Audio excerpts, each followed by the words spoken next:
जय गुरुदेव। आनंद लहरी एवं सौंदर्य लहरी। जगत का अभिन्न निमित्तोपादन कारण ब्रह्म सच्चिदानंद स्वरूप है, अतः उसकी शक्ति भी सच्चिदानंद स्वरूप ही होनी चाहिए। शक्ति का ज्ञान उसके कार्यों द्वारा ही होता है, जिसे उसकी व्यक्त दशा भी कह सकते हैं।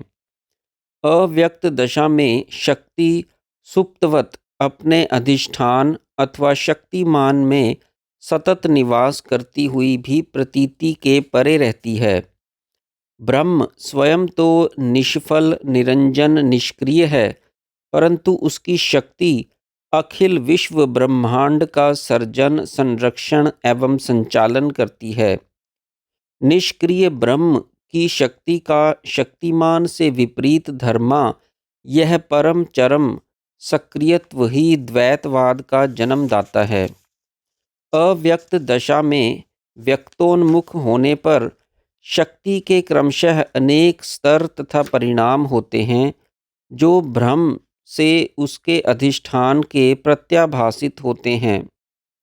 शक्ति की क्रियाशीलता के साथ ही भ्रम भी घनीभूत होता जाता है।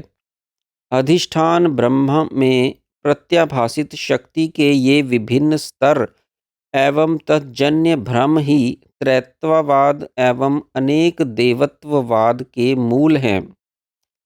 शक्तिमान से रहित पति रहिता पत्नीवत अकल्पनीय है। शक्ति का निरूपण शक्तिमान से भिन्न अथवा अभिन्न किसी भी रूप में युक्ति युक्त किया जाना संभव नहीं है, अतः इसे अनिर्वचनीय ही स्वीकार करना पड़ता है।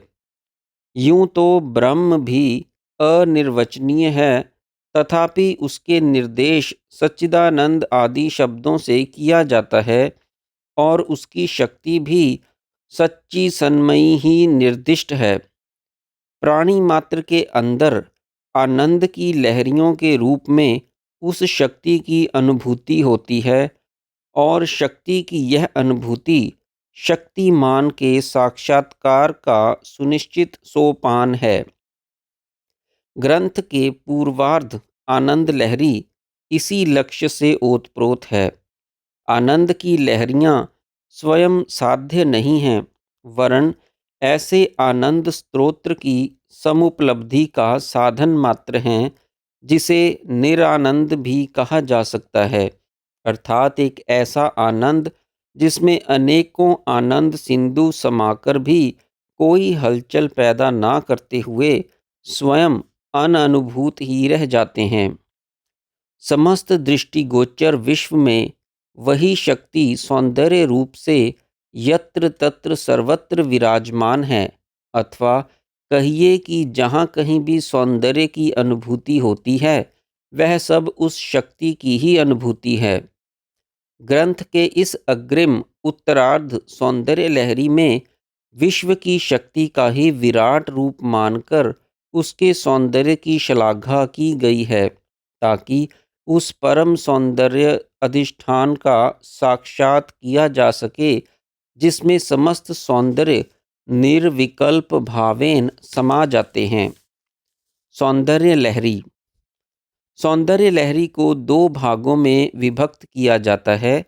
प्रथम भाग, जिसमें 41 श्लोक हैं, आनंद लहरी के नाम से विख्यात है। यह नाम श्लोक 8 में स्पष्ट रूप से मिलता है और 21वें श्लोक में भी परम आह्लाद हलहरी के प्रयोग से तथार्थवाच है।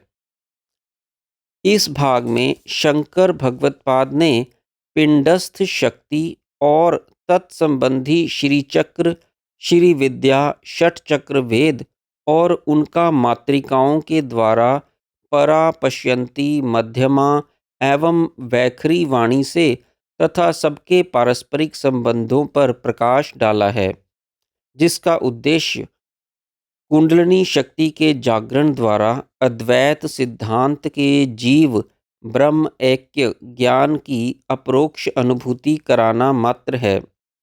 यह पूर्व भाग पूरे ग्रंथ की आत्मा कही जा सकती है, क्योंकि सृष्टि के जड़ चेतन अनंत प्रसार में मनुष्य देह ही पूर्ण समझा जाता है। यद्यपि चेतन सत्ता जड़ प्रकृति का कार्य प्रतीत होती है और भ्रांति में पड़कर अनेक भौतिकवादी अनात्मवाद का समर्थन करने लगते हैं, परंतु चेतना को प्रकृति का अंतिम विकास स्तर कहकर चेतन कारणवाद को स्वयं सिद्ध करने में बिना समझे सहायक बनते हैं। ब्रह्मांड में जो चेतन सत्ता अपरोक्ष में निहित है वह पिंड में प्रत्यक्ष प्रकाशमान है। सूर्य, चंद्र, तारागण के अनंत विश्व में भौतिकवादियों को जड़ प्रकृति का ही विस्तार दिखाई देता है, जिसके सामने कीट पतंग, पशु पक्षी एवं मनुष्यों में चमकने वाली चेतना के ये सब विकास स्थान अति क्षुद्र और अणु समान हैं, तो भी समस्त चेतन जगत का शिरोमणि मनुष्य प्रकृति को स्वायत्त करने में कृतकार्य होकर चेतन सत्ता की महिमा को सिद्ध करता है। जो चेतन सत्ता प्राणी मात्र में अर्ध विकसित दिख पड़ती है, मनुष्य देह में उसका विकास इतना अधिक है कि उसे पूर्ण विकास कहने में संकोच नहीं होता। परंतु भारत के ऋषि महर्षियों का यह दावा है कि मनुष्य देह में जो चेतन प्रकाश है वह भी प्रसुप्तवम अंश विकास ही है, जिसकी चरम और परम सीमा ब्रह्म भाव के जागृत होने पर मिलती है। यह सृष्टि की आदि कारणभूता चित्ती शक्ति की ही सत्ता है, जो एक अंश में समस्त चेतन जगत में विद्यमान है। प्रत्येक मनुष्य देह प्रकृति देवी के विकास का वह पुष्प है, जिसके द्वारा पूर्णतया विकसित होने पर वह आदि शक्ति अपनी संपूर्ण अनंत महिमा की अभिव्यक्ति स्वरूप किरणों को सुगंधवत फैलाने लगती है। तथापि उसके परोक्ष अस्तित्व का परिचय ब्रह्मांड का अणु अणु दे रहा है। पिंड और ब्रह्मांड दोनों में उसी की व्यक्तता है, परंतु एक में चेतन रूप में और दूसरे में जड़ के रूप में है। पूर्व भाग में चित्ती शक्ति का कीर्तिमान करके साधक गणों को ध्यानार्थ ब्रह्मांड रूपी विराट देह में निवास करने वाली उस अधिदेवी के सौंदर्य का निरूपण सौंदर्य लहरी संज्ञक उत्तर भाग के 62 श्लोकों में किया गया है, जैसा कि 44वें श्लोक में भगवत पाद स्वयं कहते हैं। सौंदर्य लहरी के उत्तरार्ध में विश्व को भगवती का विराट देह मानकर प्रकृति देवी के दिव्य चित्र का खींचा गया चित्र है, जो छंद शास्त्रोक्त आभूषणों में अलंकृत की झांकी सर्वभावपूर्ण नवरसों में पगी अनादि अनंत महामाया महादेवी आदि शक्ति की झांकी दिखाने वाली वास्तव में सौंदर्य लहरी ही है।